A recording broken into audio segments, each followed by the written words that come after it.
सरिता की उम्र तब 19 साल थी जब उसकी शादी आर्यन से हो गई थी। शादी के बाद वह एक बड़े परिवार में आई। सबके बीच सिर्फ आर्यन ही था जो सरिता को समझने की कोशिश करता था। समय बीतता गया और कुछ सालों में सरिता माँ बन गई। जब उसकी जिम्मेदारियां और बढ़ गई, सुबह उठकर बच्चे को दूध पिलाना और साथ साथ पूरे घर के काम निपटाना।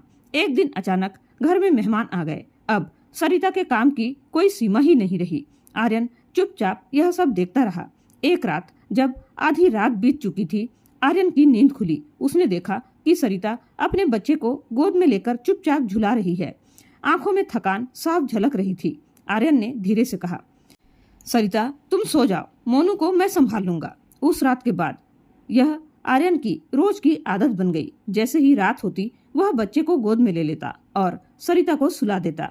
एक रात आर्यन अपने बच्चे को गोद में लिए घर में टहल रहा था। तभी उसकी माँ की नजर उस पर पड़ी। माँ ने आश्चर्य से पूछा, अरे आर्यन, तू आधी रात को बच्चे को टहला रहा है, बहू कहाँ है?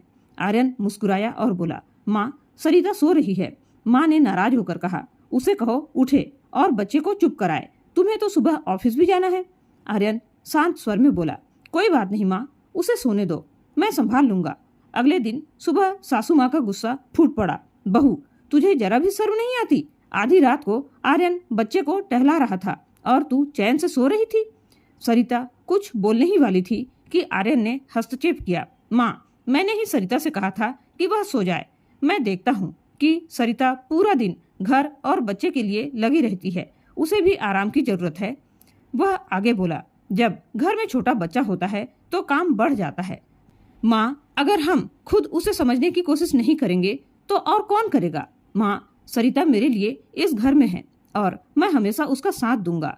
आर्यन की बातें सुनकर सरिता की आंखें भर आई। पहली बार उसे अपने आंसुओं में अकेलापन नहीं, साथ का एहसास था। दोस्तों, आपको क्या लगता है, हर पति को ऐसे ही करना चाहिए या नहीं?